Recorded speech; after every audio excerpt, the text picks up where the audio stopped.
నమస్తే welcome to city news. Bezawada ఇంద్రకీలాద్రిపై భవానీ దీక్షల విరమణలు పూర్ణాహుతి కార్యక్రమంతో పరిసమాప్తమయ్యాయి. వేకువజాము నుంచే వేలాదిగా తరలివస్తున్న దీక్షాదారులు గిరి ప్రదక్షిణ చేసి అనంతరం దుర్గమ్మను దర్శించుకుంటున్నారు. భక్తులకు ఎలాంటి అసౌకర్యాలు కలగకుండా అధికార యంత్రాంగం విస్తృత ఏర్పాట్లు చేసింది. భవానీ భక్తులతో ఇంద్రకీలాద్రి పరిసరాలు అరుణవర్ణం శోభితంగా దర్శనమిస్తోంది. బెజవాడ ఇంద్రకీలాద్రిపై కొలువైన శ్రీ కనకదుర్గమ్మ సన్నిధిలో వైభవోపేతంగా సాగుతున్న భవానీ దీక్ష విరమణలు నేడు పూర్ణాహుతి కార్యక్రమంతో పరిసమాప్తమయ్యాయి. వేద పండితుల వేద ఘోష నడుమ శాస్త్రోక్తంగా సాగిన పూర్ణాహుతి కార్యక్రమంలో ఆలయ చైర్మన్ బొర్రా గాంధీ, ఈవో సీనా నాయక్, వైదిక కమిటీ సభ్యులు, పాలక మండలి సభ్యులు పాల్గొన్నారు. అనంతరం దుర్గగుడి చైర్మన్ బొర్రా రాధాకృష్ణ మీడియాతో మాట్లాడుతూ భక్తులకు ఎటువంటి ఇబ్బందులు కలగకుండా 5 రోజుల పాటు భవానీ దీక్ష విరమణలు విజయవంతంగా సాగాయన్నారు. దీక్షా విరమణలకు సహకరించిన అన్ని శాఖల వారికి ధన్యవాదాలు తెలియజేస్తున్నట్లు పేర్కొన్నారు. కనీసం దేవుడికి దండం పెట్టని వ్యక్తి, దేవుడు అంటే నమ్మకం లేని వ్యక్తి భవానీ దీక్షలు విరమణ మొదటి రోజు కావాలని పనిగట్టుకుని తప్పుడు ప్రచారం చేశారని మండిపడ్డారు. మొదటి ఇరుముడిని గురుస్వామి బయటకు తీసి హోమగుండంలో వేశారని ఆయన అనుమతితోనే పట్టుకున్నామని తెలియజేశారు. తాము ఎలాంటి అపచారం చేయలేదు అన్నారు. దీక్షల విరమణ ఆఖరి రోజున పురస్కరించుకుని వేకువజాము నుంచే భక్తులు వెల్లువలా తరలివస్తున్నారు. ఊహించిన దానికంటే రద్దీ ఎక్కువగా కనిపిస్తోంది. రైళ్లు, బస్సులతో పాటు వివిధ వాహనాల ద్వారా, పాదయాత్ర ద్వారా వేలాది మంది భవానీలు నగరానికి చేరుకుంటున్నారు. చేతిలో దీపారాధనలు, తలపై ఇరుముడులు, మెడలో దండలు, వంటిపై ఎర్రటి వస్త్రాలు ధరించి జై భవానీ, జై జై భవానీ అంటూ జగన్మాత నామస్మరణ చేసుకుంటూ ఇంద్రకీలాద్రి చేరుకుని ఇరుముడి సమర్పిస్తున్నారు. చివరి రోజు కావడంతో పాటు ఒడిశా, తమిళనాడు, కర్ణాటక, మహారాష్ట్ర నుంచి భవానీలు పెద్ద సంఖ్యలో తరలివస్తున్నారు. భవానీల సంఖ్య విపరీతంగా పెరగడంతో అధికార యంత్రాంగం అప్రమత్తమైంది. ఎక్కడా ఎలాంటి అవాంఛనీయ సంఘటనలకు తావు లేకుండా పకడ్బందీగా ఏర్పాట్లు చేశారు. వీఐపీ, వీవీఐపీ దర్శనాలను, బీవీఐపీ దర్శనాలను కూడా పూర్తి చేశారు. ఈ రోజు 1,00,000కు పైగా భవానీ భక్తులు ఇరుముడులు సమర్పించేందుకు వస్తారని అధికారులు అంచనా వేశారు. దానికి అనుగుణంగా అధికారులు అప్రమత్తంగా ఉంటూ ఎప్పటికప్పుడు సిబ్బందికి సూచనలు ఇస్తున్నారు. వేకువజాము నుండే వేలాదిగా తరలివస్తున్న దీక్షాదారులు గిరి ప్రదక్షిణ చేసి అనంతరం దుర్గమ్మను దర్శించుకుంటున్నారు. దేవస్థానం ఈవో సీనా నాయక్, చైర్మన్ బొర్రా గాంధీ, ఇతర పాలక మండలి సభ్యులు భక్తులతో మమేకమై వారి సమస్యలు తెలుసుకుని ఎప్పటికప్పుడు పరిష్కరించే దిశగా చర్యలు తీసుకున్నారు. ప్రసాదాల కొరత లేకుండా చర్యలు చేపట్టారు. నేటితో భవానీ దీక్షలు ముగిసిన మరో 2 రోజుల పాటు భవానీల రద్దీ కొనసాగే అవకాశం ఉన్నట్లు అధికారులు అంచనా వేస్తున్నారు. ఇందుకు అనుగుణంగా ఏర్పాట్లు చేయాలని సిబ్బందికి ఆదేశాలిచ్చారు. 10:30 గంటలకు 10 గంటల నుంచి స్టార్ట్ చేసి పూర్ణాహుతి కార్యక్రమంతో ఇవాళ మన అఫిషియల్గా భవానీ దీక్ష విరమణ అనేది మరి మన దేవాలయం తరఫున చేయడం జరిగింది. మరి చేసినా కూడా మరి భవానీలు ఈరోజు, రేపు, ఎల్లుండి వరకు వస్తూనే ఉంటారు. కానీ 5 డేస్ సందర్భంగా ఇవాళ చేయాలి కాబట్టి ఇవాళ ఏనాటి నుంచో వచ్చే పద్ధతి ప్రకారం ఇవాళ మేము పూజ చేసి ఇక్కడ స్వస్తి అన్నట్టుగా పలిగాము. మరి ఇక్కడ ఈ 5 రోజుల కార్యక్రమాలు మీరు చూశారు. ఎప్పటి నుంచో కూడా మీరు చూస్తున్నారు ఈ టెంపుల్ మీద. మరి ఇంకా ఈసారి ఇంకా బెటర్గా నెంబర్ 1గా చంద్రబాబు నాయుడు గారు చెప్పిన మీదకి, చంద్రబాబు నాయుడు ఆర్డర్స్ మీదకి నెంబర్ 1గా అన్ని డిపార్ట్మెంట్లు, మీకు కింద చెప్పాను నేను, కలెక్టర్ గారి దగ్గర నుంచి, కమిషనర్ గారి దగ్గర నుంచి, మున్సిపల్ కమిషనర్ దగ్గర నుంచి, ఎండోమెంట్ కమిషనర్ దగ్గర నుంచి, మొత్తం మా మంత్రి గారు, ఎండోమెంట్ మంత్రి గారి దగ్గర నుంచి ఇక్కడ సిబ్బంది, మా ఈఓ గారితో పాటు మేమంతా, మా కమిటీ సభ్యులు అందరం కలిసి ప్లానుడ్గా ఇది ఎవరి పని వాళ్ళు చేసుకున్నట్టుగా ప్లాన్ చేసి మరి అన్ని భక్తులు అనే వాళ్ళకి వినాయకుడి దగ్గర నుంచి అంతా ఇంకా దూరం నుంచి కూడా వాళ్ళు బీఆర్టీఎస్ రోడ్డుకు వస్తే కూడా అక్కడ వెహికల్స్ పంపడం జరిగింది. ఈసారి ఇంతకుముందు లేదు. బీఆర్టీఎస్ రోడ్డు కూడా మన టెంపుల్ బస్సులు పంపించాం. అక్కడి నుంచి బస్సుల్లో వస్తం కోసం. మరి రైల్వే స్టేషన్, బస్ స్టాండ్ అన్నీ వచ్చి కింద ఘాట్లో కూడా ఎప్పుడు లేకుండా మీరు అర్ధరాత్రి కాడ చూస్తుంటే మీకు అర్థమయ్యేది. అసలు కారు వెళ్తానికి లేదు నిన్న రాత్రి. అమరజీవి పొట్టి శ్రీరాములు వర్ధంతి సందర్భంగా ముఖ్యమంత్రి నారా చంద్రబాబు నాయుడు, మంత్రి నారా లోకేష్లు నివాళులర్పించారు. సోషల్ మీడియా ఎక్స్ వేదికగా సీఎం స్పందిస్తూ తెలుగు ప్రజలకు ప్రత్యేక రాష్ట్రం ఉండాలనే దృఢ నిశ్చయంతో పోరాడిన మహానీయుడు పొట్టి శ్రీరాములు అని కొనియాడారు. ప్రాణాలను కూడా లెక్క చేయకుండా ప్రత్యేక రాష్ట్రం కోసం పోరాడారని అన్నారు. ఉప్పు సత్యాగ్రహంలో పాల్గొన్న ధీరోదాతుడు పొట్టి శ్రీరాములు అని సీఎం తెలిపారు. ఆ మహనీయుని ప్రాణత్యాగ ఫలమే ఈ రోజు మనకున్న భాషా ప్రయుక్త రాష్ట్రాలు అని పేర్కొన్నారు. తెలుగువారికి ప్రత్యేక రాష్ట్రం ఉండాలనే సంకల్పంతో దీక్ష చేపట్టి ఆత్మార్పణ చేసిన పొట్టి శ్రీరాములు వర్ధంతి సందర్భంగా అమరజీవికి డిప్యూటీ సీఎం పవన్ కళ్యాణ్ నివాళులర్పించారు. ఆ మహనీయుని ప్రాణత్యాగ ఫలమే ఈ రోజు మనకున్న భాషా ప్రయుక్త రాష్ట్రాలని తెలిపారు. మహాత్మా గాంధీ అడుగుజాడల్లో నడిచి సమసమాజ స్థాపన కోసం తప్పించారని తెలిపారు. గాంధీజీతో పొట్టి శ్రీరాములకు ఉన్న అనుబంధాన్ని ఆంధ్ర ఉద్యమం గురించి ప్రచురితమైన అధ్యయన పత్రాల్లో పేర్కొన్నారని చెప్పారు. లక్ష్య సాధన కోసం అమరజీవి చేసిన దీక్షను భావితరాలు తెలుసుకోవాలని డిప్యూటీ సీఎం పవన్ వెల్లడించారు. చాలా మోడల్ పోలీస్ స్టేషన్లను 2019కు ముందు తాము కట్టామని ఆంధ్రప్రదేశ్ రాష్ట్ర హోంమంత్రి వంగల్పూడి అనిత వ్యాఖ్యానించారు. గత జగన్ ప్రభుత్వంలో మోడల్ పోలీస్ స్టేషన్లను పట్టించుకోలేదని విమర్శించారు. ఆంధ్రప్రదేశ్ రాష్ట్ర పోలీస్ హౌసింగ్ కార్పొరేషన్ చైర్మన్గా కళ్యాణం శివ శ్రీనివాస్ ఇవాళ బాధ్యతలు స్వీకరించారు. ఈ కార్యక్రమానికి ముఖ్య అతిథిగా హోంమంత్రి హాజరయ్యారు. ఈ కార్యక్రమంలో జనసేన ఎమ్మెల్సీ పిడుగు హరిప్రసాద్, చిల్లపల్లి శ్రీనివాసరావు, చక్రవర్తి, పలువురు కూటమి పార్టీల నేతలు, corporation MD Ravi Prakash, general finance manager Sitaramaraju పాల్గొన్నారు. అనంతరం హోంమంత్రి అనిత మాట్లాడుతూ చాలా మోడల్ పోలీస్ స్టేషన్లను 2019కి ముందు తాము కట్టామని వ్యాఖ్యానించారు. గత జగన్ ప్రభుత్వంలో మోడల్ పోలీస్ స్టేషన్లను పట్టించుకోలేదని విమర్శించారు. తమను అరెస్ట్ చేసి ఇదే మోడల్ పోలీస్ స్టేషన్లో కూర్చోబెట్టారని చెప్పుకొచ్చారు. ఇప్పుడు కూటమి ప్రభుత్వం అధికారంలోకి వచ్చాక మళ్లీ మోడల్ స్టేషన్ల నిర్మాణం చేస్తున్నామని పేర్కొన్నారు. కొత్త జిల్లాలు ఏర్పడిన వాటిలో కార్యాలయాలు లేవని, నిర్మాణాలు హోంమంత్రి అనిత చేయాలని తెలియజేశారు. ఏపీ పోలీస్ హౌసింగ్ కార్పొరేషన్ తరపున అనేక మంచి కార్యక్రమాలు జరుగుతున్నాయని హోంమంత్రి అనిత వ్యాఖ్యానించారు. కూటమి ప్రభుత్వం అధికారంలోకి వచ్చిన తర్వాత 509 కోట్ల రూపాయలతో అనేక భవనాల నిర్మాణం చేశామని వివరించారు. ఉమ్మడి ఏపీలో చర్లపల్లి, విశాఖపట్నం జైళ్లు, ఆక్టోపస్, పోలీస్ అకాడమీ వంటి అనేక నిర్మాణాలు ఏపీ హౌసింగ్ కార్పొరేషన్ తరపున జరిగాయని తెలిపారు. ఇప్పుడు కూటమి ప్రభుత్వంలో అనేక మోడల్ పోలీస్ స్టేషన్ల నిర్మాణం చేపట్టామని చెప్పుకొచ్చారు. 179 కోట్ల రూపాయలతో కొత్తగా నిర్మాణాలు చేపట్టబోతున్నామని వెల్లడించారు. 412 కోట్ల రూపాయలతో గ్రే హౌండ్స్ నిర్మాణం త్వరలోనే ప్రారంభమవుతోందని హోంమంత్రి అనిత వివరించారు.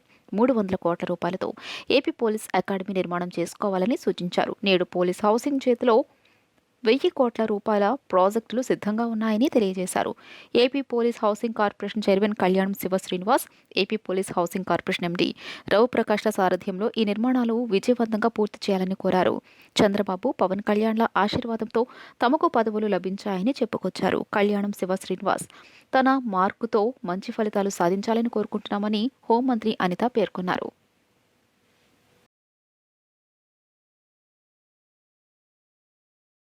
భవానీ దీక్షల విరమణలు ముగింపు సందర్భంగా పోలీస్ కమిషనర్ ఎస్వి రాజశేఖర్ బాబు సతీ సమేతంగా శ్రీ కనకదుర్గమ్మ వారిని దర్శించుకున్నారు.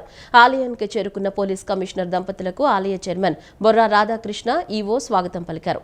దర్శనం అనంతరం వేద ఆశీర్వదనం అనంతరం అమ్మవారి ఫోటో అందజేశారు. ఇతర పోలీస్ అధికారులతో కలిసి మెట్ల మార్గం, ఇరుముడి స్టాండ్ల ఏరియాను, హోమగుండాలు, ప్రసాదం కౌంటర్లను పరిశీలించి బందోబస్తు సిబ్బందికి పలు సూచనలు చేశారు.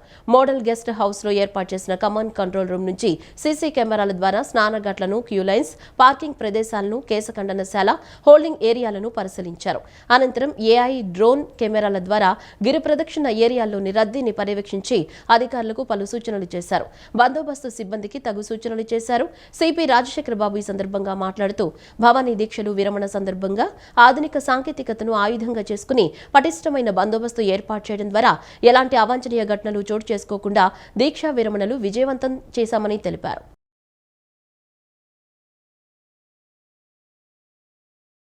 విజయవాడ పికిల్ బాల్ లీగ్ ఉత్కంఠభరితంగా సాగింది. Hayat Risers, pickleball Republic జట్ల మధ్య ఫైనల్ పోరు హోరాహోరీగా జరిగింది. ఈ పోరులో పికిల్ బాల్ రిపబ్లిక్ జట్టు విజయం సాధించింది. ఈ సందర్భంగా పికిల్ బాల్ రిపబ్లిక్ జట్టు సభ్యులను శాప్ చైర్మన్ అనిమిని రవినాయుడు అభినందించారు. రాష్ట్ర ప్రభుత్వం క్రీడా రంగానికి పెద్దపీట వేస్తోందని ఈ సందర్భంగా ఆయన పేర్కొన్నారు. విజయవాడ పిన్నమనేని పాలిక్లినిక్ రోడ్లోని లలిత జ్యువెలర్స్ పక్కన ఉన్న పికిల్ బాల్ సెంటర్లో నిర్వాహకుడు డాక్టర్ హర్ష ఆధ్వర్యంలో విజయవాడ పికిల్ బాల్ లీగ్ కార్యక్రమం ఘనంగా జరిగింది. ఈ లీగ్కు ముఖ్య అతిథులుగా staff chairman anime Ravi Naidu, TDP యువ నాయకుడు గద్దే క్రాంతికుమార్, ప్రముఖ పారిశ్రామికవేత్త గోకరాజు గంగరాజు, మాజీ శాసనసభ్యులు విజయకృష్ణ రంగారావు, టీడీపీ యువ నాయకుడు బోండా సిద్ధు హాజరయ్యారు. మొత్తం 15 లీగ్ మ్యాచ్లు శనివారం, ఆదివారం రోజుల్లో గత 2 వారాల పాటు వీకెండ్స్లో నిర్వహించగా పోటీలు ఉత్కంఠభరితంగా సాగాయి. లీగ్ మ్యాచ్ల అనంతరం 4 జట్లు సెమీఫైనల్స్కు అర్హత సాధించగా హయత్ రైజర్స్ మరియు పికిల్ బాల్ రిపబ్లిక్ జట్లు ఫైనల్కు చేరుకున్నాయి. Final match best of 5 doubles విధానంలో నిర్వహించగా 3 డబుల్స్ మ్యాచ్లు గెలిచిన జట్టును విజేతగా ప్రకటించారు. విజేత జట్టుకు ₹1,20,000 నగదు బహుమతి, రన్నరప్ జట్టుకు ₹80,000 నగదు బహుమతి అందజేశారు. ఈ సందర్భంగా స్టాఫ్ చైర్మన్ రవినాయుడు మాట్లాడుతూ విదేశాలకే పరిమితమైన ఈ టోర్నమెంట్ ప్రస్తుతం దేశంలో కూడా ఎంతో ప్రాచుర్యం పొందిందన్నారు. ఈ పోటీలకు క్రీడాకారుల నుంచి విశేష స్పందన లభిస్తోందని, క్రీడా రంగంలో ఈ స్పోర్ట్స్ను కూడా చేర్చే విధంగా తన వంతు ప్రయత్నం చేస్తానని ఆయన పేర్కొన్నారు. ఈ స్పోర్ట్స్కు ప్రముఖులు ఎంతో మంది ఉత్సాహం చూపిస్తున్నారని, వివిధ రంగాల్లో నిష్ణాతులైన వారందరూ ఈ క్రీడ పట్ల ఆసక్తి కనబరచడం అభినందనీయమన్నారు. అనంతరం టోర్నమెంట్ నిర్వాహకులు డాక్టర్ హర్ష మాట్లాడుతూ 15 లీగ్ మ్యాచ్లు నిర్వహించామని, Hayath Risers pickleball republic మధ్య ఫైనల్ మ్యాచ్ ఉత్కంఠభరితంగా సాగిందని తెలియజేశారు. ఈ మ్యాచ్లో పికిల్ బాల్ రిపబ్లిక్ జట్టు విజయం సాధించడం ప్రశంసనీయమన్నారు. ఈ క్రీడకు ప్రజల నుంచి విశేష స్పందన లభిస్తోందని, భవిష్యత్తులో మరిన్ని టోర్నమెంట్లు నిర్వహిస్తామని తెలియజేశారు. పికిల్ బాల్ లీగ్ పేరుతో ఈరోజు బ్రహ్మాండంగా ఫైనల్ మ్యాచ్ నిర్వహించడం జరుగుతోంది. దీనిలో గెలుపొందిన విజేతలకు బహుమతి ప్రదానానికి ఈరోజు సుజయకృష్ణ రంగారావు గారు కానీ, గోకరాజ్ గంగరాజు గారు కానీ, లక్ష్మి గారు కానీ, అదేవిధంగా మన గద్దె రామ్మోహన్ రావు గారి అబ్బాయి కానీ అందరం కూడా ఇక్కడికి రావడం జరిగింది. ఈరోజు దేశంలోనే కాదు ప్రపంచంలో చాలా స్పీడ్గా స్ప్రెడ్ అవుతున్న గేమ్ పికిల్ బాల్. ఈరోజు యుఎస్ లాంటి బాగా అభివృద్ధి చెందిన దేశాల్లో కూడా ఈ పికిల్ బాల్ గేమ్ని ఫస్ట్ గేమ్గా ప్రయారిటీగా తీసుకోవడం జరుగుతుంది. మన భారతదేశంలో ముఖ్యంగా ఆంధ్రప్రదేశ్లో కూడా ఈరోజు ఏ పట్టణాల్లో చూసినా పికిల్ బాల్ అనే గేము చాలా ప్రొఫెషనల్ గేమ్గా మారిపోయిన పరిస్థితి ఉంది. ఈరోజు పికిల్ బాల్ ఈరోజు టెన్నిస్, అదేవిధంగా బ్యాడ్మింటన్ మిక్సింగ్ గేమ్ లాగా ఉన్న ఈరోజు చాలామంది ఎవరైతే ఎడ్యుకేటర్స్ కావచ్చు, అదేవిధంగా రూరల్ ప్రాంతంలో కూడా ఈ పికిల్ బాల్ గేమ్ బాగా ప్రాచుర్యం పొందింది. దానికి తగ్గట్టు ఈ గేమ్ కూడా ప్రమోట్ చేయడానికి స్పోర్ట్స్ అథారిటీ కూడా ముందుకు వస్తుంది. ఈరోజు విజయవాడలో ఈరోజు చాలామంది ప్రైవేట్గా పికిల్ బాల్ కోర్స్ని ఏర్పాటు చేసుకొని లీగ్స్ కూడా నిర్వహించే పరిస్థితి. ఈరోజు డాక్టర్ శ్రావ్య గారు ఈరోజు బ్రహ్మాండంగా ఈ టోర్నమెంట్ని నిర్వహిస్తున్నారు. స్టార్ట్ చేస్తామండి. ఓవర్ 2 వీకెండ్స్ చేస్తాము. Last Saturday and Sunday and ఈ సాటర్డే అండ్ సండే. సో ఇవాళ ఫైనల్స్ జరుగుతున్నాయి. 6 టీమ్స్ బాగా బ్యాటిల్ చేసినాయి. చాలా ఎక్సైటింగ్ మ్యాచెస్ అయినాయి. క్రౌడ్ రియాక్షన్స్ అన్నీ చూస్తే అర్థమవుతుంది. ఇవాళ రవినాయుడు గారు మా కోసం స్పెషల్గా వచ్చి ఫర్ ట్రోఫీ ప్రజెంటేషన్ కోసం వచ్చినందుకు we are very grateful sir. Thank you so much. ఇప్పుడు సార్ చెప్పినట్టు ప్రోత్సహిస్తానని చెప్పారు. This is very good for the game. It's a very fast growing game and we are promoting it in Vijayawada. Sir, thank you so much for coming. Andhra రాష్ట్రం భాషా ప్రయుక్త రాష్ట్రాలుగా ఏర్పడడానికి తెలుగు వారందరికీ ప్రత్యేక రాష్ట్రం కావాలని అమరజీవి పొట్టి శ్రీరాములు 58 రోజులు కఠోర ఆమరణ నిరాహార దీక్ష చేయడంతో కేంద్ర రాష్ట్ర ప్రభుత్వాలు దిగివచ్చి ఆంధ్రప్రదేశ్ ఏర్పాటు చేశారని వాసవి ఫౌండేషన్ అధ్యక్షుడు వివికే నరసింహారావు తెలిపారు. అమరావతి రాజధానిలో అమరజీవి పొట్టి శ్రీరాములు స్మృతివనానికి 14 ఎకరాలు కేటాయించినందుకు సీఎం చంద్రబాబు, పవన్ కళ్యాణ్, నారా లోకేష్, డూండి రాకేష్లకు ధన్యవాదాలు తెలియజేశారు. నగరంలోని 1 టౌన్ సామారంగ్ చౌక్ వద్ద వాసవి ఫౌండేషన్, ప్రపంచ ఆర్య వైశ్య మహాసభ అనుబంధ సంఘాల ఆధ్వర్యంలో అమరజీవి పొట్టి శ్రీరాములు వర్ధంతి వేడుకలు నిర్వహించారు. ఈ కార్యక్రమానికి ముఖ్య అతిథులుగా వాసవి ఫౌండేషన్, ప్రపంచ ఆర్య వైశ్య మహాసభ అనుబంధ సంఘాలు వివికే నరసింహారావు, మాజీ కార్పొరేటర్ నూకల నాగేశ్వరరావు, కొణిజెట్టి రమేష్, నందిపాటి నరసింహారావు, నంబూరు ప్రదీప్, పొట్టి శ్రీహరి, ప్రవీణ్, సతీష్ కలిసి పొట్టి శ్రీరాములు విగ్రహానికి పూలమాలలు వేసి నివాళులు అర్పించారు. అనంతరం మాట్లాడుతూ ఆంధ్ర రాష్ట్రం భాషా ప్రయుక్త రాష్ట్రాలుగా ఏర్పడడానికి తెలుగువారు అందరికీ ప్రత్యేక రాష్ట్రం కావాలని అమరజీవి పొట్టి శ్రీరాములు 58 రోజులు కఠోర ఆమరణ నిరాహార దీక్ష చేయడంతో కేంద్ర రాష్ట్ర ప్రభుత్వాలు దిగివచ్చి ఆంధ్రప్రదేశ్ ప్రత్యేక రాష్ట్రంగా ఏర్పాటు చేశారని తెలిపారు.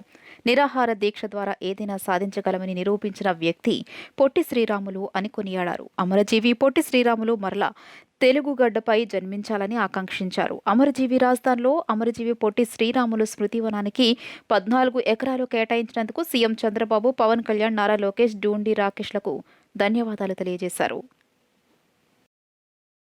అమరజీవి పొట్టి శ్రీరాములు గారి వర్ధంతి సందర్భంగా గత కొన్ని సంవత్సరాలుగా మేము విజయవాడ 1 టౌన్లో సామాజిక సెంటర్లో అత్యంత ఘనంగా జయంతి వేడుకలు, వర్ధంతి వేడుకలు చాలా ఘనంగా నిర్వహిస్తున్నాం. అదే భాగంగా ఈరోజు కూడా శ్రీ వాసవి ఫౌండేషన్, ప్రపంచ ఆర్యవైశ్య మహాసభ అనుబంధ సంఘాలతో ఈరోజు కూడా చాలా ఘనంగా నిర్వహించాం. ఈ యొక్క కార్యక్రమం పాల్గొన్న ఆర్యవైశ్య నాయకులందరికీ కూడా ధన్యవాదాలు తెలియజేస్తాం. ఆంధ్ర రాష్ట్రం భాషా ప్రయుక్త రాష్ట్రాలుగా ఏర్పడటానికి ఆ రోజున అమరజీవి పొట్టి శ్రీరాములు గారు తెలుగు వాళ్ళందరికీ ఒక రాష్ట్రం కావాలని 58 రోజులు కఠోర నిరాహార దీక్ష చేసి ఆయన ఆత్మార్పణ ద్వారా కేంద్ర రాష్ట్ర ప్రభుత్వాలన్నీ కదిలి మనకి రాష్ట్రం ఇవ్వటానికి, అలాగే మరి అప్పుడు దక్షిణ భారతదేశం అంతా ఒకటిగా ఉండేది, ఉత్తర భారతదేశము, పశ్చిమ భారతదేశము, తూర్పు భారతదేశంగా ఉండేటువంటిది. మరి దానివల్ల మరాఠీ వాళ్ళకి ఒక రాష్ట్రం, కన్నడ మాట్లాడే వాళ్ళకి ఒక రాష్ట్రం, మలయాళం మాట్లాడే వాళ్ళకి ఒక రాష్ట్రం ఏర్పడటానికి ఆ మహానుభావుడు పొట్టి శ్రీరాములు గారి కారణం. ఎంతో దురదృష్టకరం రోజైంది. పొట్టి శ్రీరాములు గారి 74వ వర్ధంతి మనం జరుపుకుంటున్నాము. ఆయన చేసిన ప్రాణత్యాగానికి గుర్తుగా ఇవాళ ముఖ్యమంత్రి వర్యులైన నారా చంద్రబాబు గారు, కూటమి ప్రభుత్వం మాకు పృథువనానికి ఏర్పాటు చేసినందుకు వాళ్ళకి ధన్యవాదాలు. పొట్టి శ్రీరాములు గారి వర్ధంతి కార్యక్రమం 1 టౌన్ సామారంగం చౌక్లో వివికే నరసింహరావు గారు, అలాగే కొనకల్ రమేష్ గారు, వీరందరి వాసవి ఫౌండేషన్, అలాగే వ్యామ్ సభ్యులందరి ఆధ్వర్యంలో ఘనంగా నిర్వహించినందుకు వారందరికీ ధన్యవాదాలు తెలియజేసుకుంటున్నాం. ఏదైతే తెలుగు రాష్ట్ర అవతరణకు 58 దినములు నిరాహార దీక్ష చేసి ఆత్మ బలిదానం చేసిన పొట్టి శ్రీరాములు గారు తెలుగు జాతి యొక్క గౌరవాన్ని, తెలుగు జాతి యొక్క ఔన్నత్యాన్ని, తెలుగు జాతి గొప్పదనాన్ని ఢిల్లీ వరకు తెలియజేసేలాగా, తెలుగు వారి ఔన్నత్యాన్ని నిలబెట్టేలాగా ఆంధ్ర రాష్ట్ర అవతరణకు తమ ఆత్మ బలిదానం చేసిన పొట్టి శ్రీరాములు గారికి మరొకసారి వారి ఆంధ్ర రాష్ట్ర తెలుగు ప్రజలందరూ కూడా రుణపడి ఉండాలని కూడా తెలియజేస్తూ, నిరుపయోగంగా ఉన్న స్థలాన్ని సంఘస్థులకు ఉపయోగపడే విధంగా తీర్చిదిద్దేందుకు గౌడ యువత ముందుకు రావడం అభినందనీయమని రాష్ట్ర గౌడ కార్పొరేషన్ చైర్మన్ వీరంకి గురుమూర్తి అన్నారు. నిరుపయోగంగా ఉన్న భూమిలో కళ్యాణ మండపం నిర్మించి పేద గౌడ కులస్తులతో పాటు అందరికీ ఉపయోగపడాలని గౌడ యువత చేస్తున్న కృషి అభినందనీయమన్నారు. ఉయ్యూరులో గౌడ సంఘానికి చెందిన 40 సెంట్ల భూమి గత 50 సంవత్సరాలుగా నిరుపయోగంగా పడి ఉంది. దానిని ఉపయోగకరంగా మార్చి సంఘస్థులకు ఉపయోగపడే విధంగా తీర్చిదిద్దేందుకు గౌడ యూత్ ఆధ్వర్యంలో కళ్యాణ మండపం నిర్మించేందుకు ముందుకు వచ్చారు. ఈ కార్యక్రమంలో భాగంగా ప్రహారీ గోడను నిర్మించేందుకు భూమి పూజ నిర్వహించారు. ఈ కార్యక్రమంలో రాష్ట్ర గౌడ కార్పొరేషన్ చైర్మన్ వీరంకి వెంకట గురుమూర్తి, గౌడ సంఘ నాయకులు రాజులపాటి రామచంద్రరావు, రాజులపాటి పని మోరాల వెంకటేశ్వరరావు తదితరులు పాల్గొన్నారు. ఈ సందర్భంగా వారు మాట్లాడుతూ గత 50 సంవత్సరాలుగా నిరుపయోగంగా ఉన్న భూమిలో కళ్యాణ మండపం నిర్మించి పేద గౌడ కులస్తులతో పాటు అందరికీ ఉపయోగపడాలని గౌడ యువత చేస్తున్న కృషి అభినందనీయమన్నారు. ఈరోజు ఉయ్యూరు గౌడ సంఘం ఆధ్వర్యంలో మరి అనేక సంవత్సరాలుగా మరి ఉయ్యూరు పట్టణంలో ఈ యొక్క సంఘం తరపున ఈ స్థలం ఉండటం జరిగింది. చాలా రోజుల తర్వాత మళ్ళీ ఈ సంఘస్థులందరూ కూడా ఒక తాటి మీదకి వచ్చి ఈ స్థలం చుట్టూ కాంపౌండ్ వాల్ నిర్మాణం చేసుకుని భవిష్యత్తులో ఇక్కడ ఒక కళ్యాణ మండపం కట్టాలనే ఆలోచన కోసం ఈరోజు కాంపౌండ్ వాల్ని మరి సంఘస్థులందరూ కూడా వారి సహకారంతో, సంఘాల సహకారంతో ఈ కార్యక్రమానికి శ్రీకారం చుట్టారు. ఖచ్చితంగా ఇక్కడ మెలకకి కావాల్సిన బుస్కా ఒకటి అడిగారు, ఖచ్చితంగా చేస్తాం. అదేవిధంగా ఉయ్యూరు గౌడ సంఘ కమిటీ సభ్యులు మనకి సంఘం 40 సెంటు స్థలం ఉన్నది. ఈరోజు చుట్టూ పారి నిర్మాణానికి శంకుస్థాపన చేసినాము. ఈ స్థలం కొని సుమారు 70 సంవత్సరాల క్రితం కొన్న స్థలాన్ని 70 సంవత్సరాల తర్వాత పారి గోడకి కుర్రోళ్ళ యువతంతా ముందుకొచ్చి ఈరోజు శంకుస్థాపన కార్యక్రమం అష్టాసంగా వైభవంగా జరుపుకుంటున్నాము. ఈ కార్యక్రమం ఈరోజు శుభదినం.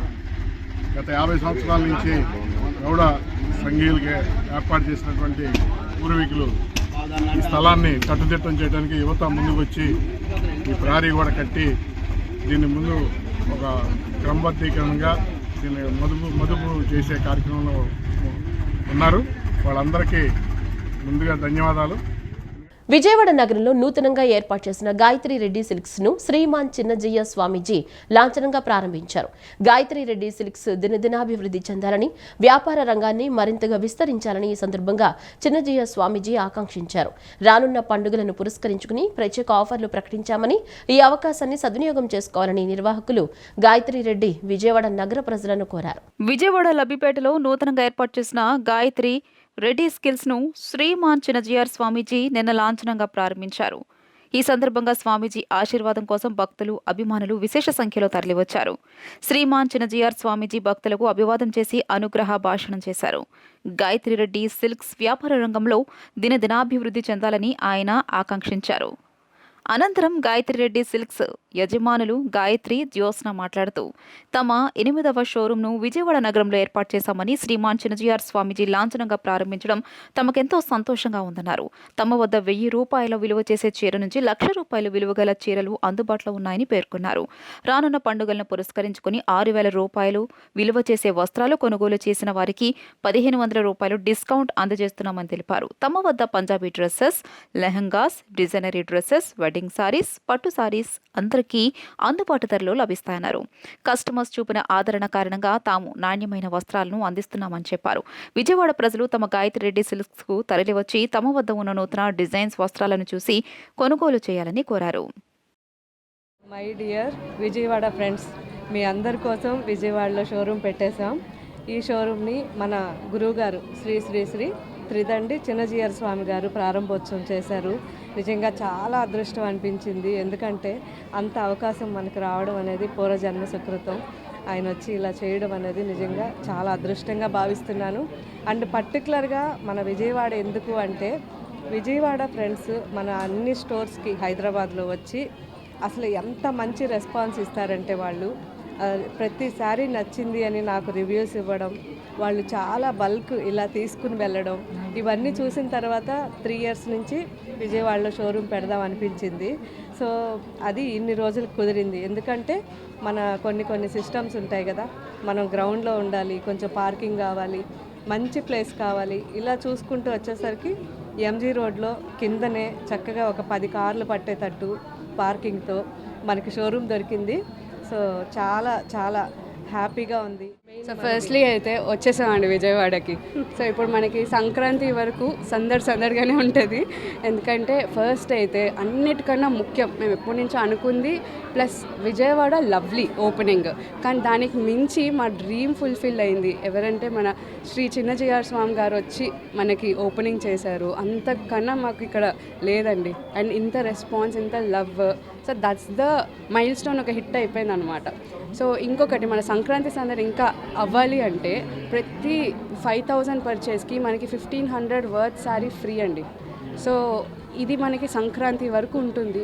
అండ్ ఇక్కడ వచ్చేసి మనకి అన్ని రేంజెస్ ఉంటాయి. మనకి కాంజీవరం బ్రైడల్లో కూడా వర్క్, బ్యూటిఫుల్ వర్క్ శారీస్ దగ్గర నుంచి మనకి మన in house production, mulmul cottons కానీ అన్నీ కూడా, dresses, lehengas, you name it మీకు ఇక్కడ దొరుకుతాయి అన్నమాట. సో అన్నీ కూడా ఉన్నాయి. సో సంక్రాంతి షాపింగ్ ఏం మాత్రం తగ్గదు ఇక్కడ. So definitely do visit. And మాకు మీ ఫీడ్బ్యాక్ ఇస్తూనే ఉండండి. అఫ్కోర్స్ విజయవాడ కాబట్టి it's a family now. Hindu ధర్మాన్ని కాపాడుకునేందుకు ప్రతి ఒక్క హిందువు ముందుకు రావాలని పలువురు స్వామీజీలు పేర్కొన్నారు. సనాతన ధర్మం లక్ష్యం కోసం శివశక్తి చేస్తున్న పోరాటం, కృషి అభినందనీయమన్నారు. మన దేశ సంస్కృతిని, ధర్మాన్ని కాపాడుకునేందుకు ముఖ్యంగా యువత ఇలాంటి కార్యక్రమాల్లో భాగస్వామ్యం కావాలని వారు పిలుపునిచ్చారు. శివశక్తి ఆధ్యాత్మిక చైతన్య వేదిక ఆధ్వర్యంలో శివశక్తి దశవర్ష శంఖారావం సందర్భంగా కేతనకొండలోని నేతాజీ స్కూల్స్ గ్రౌండ్లో మహా హిందూ సమ్మేళనం అత్యంత వైభవంగా జరిగింది. త్రిదండి చినజీఆర్ స్వామి, ప్రణవానంద ప్రభుజీ, కమలానంద భారతి స్వామీజీ వంటి ప్రముఖ పీఠాధిపతులు, ధార్మిక గురువులు ఈ సమ్మేళనానికి విచ్చేసి వేలాది మంది భక్తులను ఉద్దేశించి ప్రసంగించారు. పీఠాధిపతులు మాట్లాడుతూ హిందూ ధర్మం యొక్క మూల సిద్ధాంతాలు, సనాతన సంస్కృతికి ఉన్న చారిత్రక ప్రాధాన్యత గురించి వివరించారు. ధర్మాన్ని నిలబెట్టేందుకు ప్రతి ఒక్కరూ ధార్మిక కార్యక్రమాల్లో చురుగ్గా పాల్గొనాలని, ముఖ్యంగా యువత భారతీయ విలువలను ఆచరించి ధర్మ పరిరక్షణకు పాటుపడాలని దివ్య ఉపదేశం చేశారు. దేశం ఎదుర్కొంటున్న సాంస్కృతిక సవాళ్లను ఎదుర్కోవడానికి ఐక్యత, ఆధ్యాత్మిక బలం ఎంత అవసరమో నొక్కి చెప్పారు. ఈ సందర్భంగా శివశక్తి ఆధ్యాత్మిక చైతన్య వేదిక వ్యవస్థాపక అధ్యక్షులు కరుణాకర్ సుగుణ మాట్లాడుతూ, కట్టర్ హిందువుల ఆశీస్సులతోనే దశాబ్ద కాలంగా విజయవంతంగా ముందుకు సాగుతున్నామని తెలియజేశారు. హిందూ ధర్మ చైతన్యాన్ని, సనాతన సంస్కృతిని ప్రతి గ్రామానికి తీసుకువెళ్లడమే తమ లక్ష్యమని, ఈ సమ్మేళనం దానికి ఒక నిదర్శనమని ఆయన అన్నారు. సెక్యులర్ హిందువులు హిందువులే కాదని వ్యాఖ్యానించారు. ఈ కార్యక్రమ నిర్వహణను ప్రధాన కార్యదర్శి చెట్లపల్లి కళ్యాణ్, లలిత్ కుమార్లు కలిసి అత్యంత సమర్థవంతంగా పర్యవేక్షించారు. స్వాతంత్ర్యం రాకముందు కంటే ఈ స్వాతంత్ర్యం వచ్చిన తర్వాత మన చదువులలో కానీ మనం చదువుకునే స్కూళ్ళల్లో కానీ మన యొక్క ఆచారానికి మన యొక్క విచారానికి విలువ లేకుండా గుర్తింపు లేకుండా పోవడం చేత ఒక తరం కాదు 2-3 తరాలుగా మనకి వాటి యందు ఉండేటటువంటి పరిచయము పోయింది, వాటికి సంబంధించిన అవగాహన పోయింది, వాటికి సంబంధించిన ఆచారాలు వ్యవహారాలు అన్నీ మొత్తం పూర్తిగా మట్టి కొట్టుకుపోయాయి. దానివల్ల ఈవేళ ఇందాక మన లలిత్ గారు మిగిలినటువంటి వారు చెబుతూ అయ్యో మనలో వేడెక్కటం లేదే, మనలో ఎవరైనా తిడుతుంటే లేవటం లేదే, మనలో ఒక ఉద్వేగం కలగటం లేదే, ఎందుకు అదేమిటో నీకు తెలిస్తే కదా ముందరా. కానీ మన హిందువులకి అన్ని బెంగలే, మన అసలు ధర్మం గురించి తప్ప అన్ని బెంగలే. మన కులం గురించి బెంగ, మన ప్రాంతం గురించి బెంగ, మన భాష గురించి బెంగ, అన్నిటి గురించి బెంగే మనకి. అవి ఏవి ప్రమాదంలో లేవు. ఎందుకంటే కుల సంఘాలు కలిసే ఉన్నాయి, భాషా సంఘాలు కలిసే ఉన్నాయి, ప్రాంతీయ సంఘాలు కలిసే ఉన్నాయి. చివరాఖరికి ఆ సంఘాల పేరుతోనే హిందువుల మధ్య వైషమ్యాలు కూడా పెంచుతూ ఉన్నాయి. కానీ ఈరోజు ఐక్యంగా లేనిది ఎవరు అంటే హిందువులు, హిందుత్వవాదులు. ఒకడే ఉన్నాడు, సత్య జ్ఞానమనంతం బ్రహ్మ. ఆ పరమాత్మ సత్యము జ్ఞానము అనంతము అనే లక్షణాలను కలిగి ఉన్నాడు. ఏకం సత్ విప్ర బహుదా వదంతి, ఒకే సత్యాన్ని పండితులు అనేక విధాలుగా చెప్తారు అని ఇలాంటి అమృతతుల్యమైనటువంటి కొన్ని ఐడియాలజీస్ని మనకు అందించారు. అలాగే కొంతమంది దుర్మార్గులు ఉన్నారు, వాళ్ళ మనసుల్లో నుంచి వచ్చినటువంటి ఆ విషపూరితమైనటువంటి ఐడియాలజీ ఏంటంటే ఒక కొత్త మతం పెడదాం, ఆ మతంలో ఒక సైకోగాడు ఉంటాడు, వాడు ఏం చేస్తూ ఉంటాడంటే అందరినీ నా మతంలోకి ఎలా తీసుకురావాలా అని ఆలోచిస్తూ ఉంటాడు. హిందుత్వ పరిరక్షణకి శివశక్తి గత 10 సంవత్సరాలుగా చేస్తున్నటువంటి కార్యక్రమాలని అభినందిస్తూ ఉన్నాం. వారు ధర్మాన్ని సంరక్షించడానికి, సమాజంలో శాంతి సంతోషాన్ని ప్రబోధించడం కోసం చేసేటటువంటి కార్యక్రమాలకి 10 సంవత్సరాలు నిండిన సందర్భంగా ఈ వార్షికోత్సవంలో పాల్గొనడానికి వారి ఆహ్వానం మేరకు రావడం జరిగింది. విజయవాడలో శ్రీ గోవిందమాల భక్త సమాజంను స్థాపించి గత 29 సంవత్సరాల నుంచి గోవిందమాలకు విస్తృత ప్రచారం కల్పిస్తున్నామని ఏనుగుల వెంకట గాంధీబాబు గురుస్వామి తెలిపారు. ఆంధ్రప్రదేశ్ రాష్ట్రమంతా అనేక మంది గోవింద స్వాములకు స్ఫూర్తినిచ్చి ఎందరినో గురుస్వాములుగా తీర్చిదిద్దినట్లు తెలిపారు. అనేక మందితో గోవింద మాలాధారణ చేయిస్తూ నిరంతరం స్వామివారి సేవలోనే జీవితాన్ని కొనసాగిస్తున్నట్లు చెప్పారు. విజయవాడ కస్తూరిబాయిపేటలోని శ్రీ విజయాద్రి వెంకటేశ్వర స్వామివారి దేవాలయం వద్ద ఆదివారం రాత్రి స్వామివారికి పల్లకీ సేవ కన్నుల పండుగగా నిర్వహించారు. శ్రీ గోవిందమాల భక్త సమాజం మరియు శిష్య బృందం ఆధ్వర్యంలో ఏనుగుల వెంకట గాంధీ బాబు గురుస్వామి నేతృత్వంలో ఈ పల్లకీ సేవ కార్యక్రమం జరిగింది. వెంకటేశ్వర స్వామి ఆలయంలో స్వామివారికి విశిష్ట పూజలు నిర్వహించారు. పల్లకీ సేవ కోసం తీసుకొచ్చిన వాహనాన్ని పుష్పాలతో సుందరంగా అలంకరించారు. పుష్పాలంకరణ చేసిన పల్లకీలో శ్రీదేవి భూదేవి సమేత శ్రీ వెంకటేశ్వర స్వామివారి ఉత్సవ విగ్రహాలను ప్రతిష్ఠించారు. అనంతరం స్వామివారి పల్లకికి ప్రత్యేక పూజలు నిర్వహించారు. కొబ్బరికాయలు కొట్టిన అనంతరం స్వామివారి పల్లకి సేవ ప్రారంభమైంది. మహిళలు దీపాలు చేతపట్టి స్వామివారి పల్లకి ఎదుట ఊరేగింపుగా పాల్గొన్నారు. గోవింద స్వాములు, భక్తులు పల్లకి సేవ కార్యక్రమంలో పాల్గొన్నారు. గోవిందనామ స్మరణలతో గుడి చుట్టూ ప్రదక్షిణలు చేశారు. మహిళా భక్తులు కోలాటం చేస్తూ పల్లకి సేవలో పాల్గొన్నారు. అనంతరం స్వామివారి తీర్థ ప్రసాదములు అందజేశారు.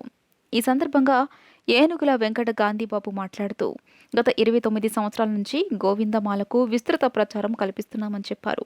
గోవిందమాలధారణ చేయిస్తూ నిరంతరం స్వామివారి సేవలోని జీవితాన్ని కొనసాగిస్తున్నట్లు చెప్పారు. ఈ నెల 28న శ్రీ గోవిందమాల ముడుపులు మరియు పూజా కార్యక్రమాలు శ్రీ శృంగేరి శారదాపీఠ మహాసంస్థాన పరిపాలిత శ్రీ శివరామకృష్ణ క్షేత్రంలోని శ్రీ వెంకటేశ్వర స్వామివారి కళ్యాణ మండపం గాంధీనగర్లో నిర్వహిస్తున్నామని తెలియజేశారు. మధ్యాహ్నం 12 గంటలకు యాత్రకు బయలుదేరే గోవింద స్వాములకు, భక్తులకు, పేదలకు అన్నప్రసాదం అందజేస్తామన్నారు. ఈ వైభవం మొత్తం ఆ తిరుమల శ్రీ వెంకటేశ్వర స్వామి దయ, ఈయన మా వెంకటేశ్వర స్వామి విజయాద్రి శ్రీ వెంకటేశ్వర స్వామి దయగా మేమందరం కూడా పూజిస్తూ ఉంటాం. భక్తులందరూ కూడా విజయవాడలో వెంకటేశ్వర స్వామి మాలాధారణ చేయాలి అంటే ఖచ్చితంగా కస్తూరిబాయిపేట వెళ్ళాలి అని చెప్పడం జరుగుతోంది. అలాగే అందరూ కూడా ఇరుముళ్ళు కట్టుకోవాలి. శ్రీవారి ముడుపులు అంటారు వీటిని. ఈ ముడుపులు కట్టే కార్యక్రమం కూడా ప్రతి సంవత్సరం చేస్తూ ఉంటారు. అలాగే గోవిందస్వాములందరూ కూడా ఒకరోజు నిర్ణయించుకొని, ఒక ఆదివారాన్ని నిర్ణయించుకొని ఇలా ఊరేగింపు కార్యక్రమాన్ని చేస్తూ ఉంటారు, గోవిందస్వామి యొక్క ఊరేగింపు కార్యక్రమాన్ని. అలా ఈరోజు ఈ కార్యక్రమం అత్యంత వైభవంగా గాంధీ స్వామి వారు మరియు గోవింద గురుస్వాములు అందరూ కూడా ఈ కార్యక్రమాన్ని విజయవంతంగా చేస్తూ ఉన్నారని చెప్పి తెలియజేసుకుంటూ ఉన్నాం. గత 30 సంవత్సరాల నుంచి వేసుకుంటున్నాను. ఎందుకంటే గోవిందమాల వేసుకుంటే ఆరోగ్యపరంగా మనిషికి చాలా శక్తి ఇస్తుంది. మా మాల వేసుకున్న వాళ్ళు అందరూ సంతోషంగా ఉన్నారు. ఈ మాలలో ఎంత పవిత్రత ఉందంటే గోవింద అంటే చాలు ఆయన పలుకుతాడు. అలాంటి మాల 49 రోజులు నిష్టగా వేసుకొని ఈ కార్యక్రమం జరుపుతున్నందుకు 30 సంవత్సరాల నుంచి ఆ స్వామివారి దయతోనే నేను ఈ కార్యక్రమం జరుపుతున్నాను. ప్రజల సహకారం అందరితో కలిపి ఈ కార్యక్రమం ఇంకా ముందు తీసుకెళ్లాలని, ప్రతి వాడ ఈ గోవిందమాల వేసుకోవాలని మనసా వాచా కోరుకుంటున్నాను. ఈ వార్తలు ఇంతటితో సమాప్తం. నమస్కారం.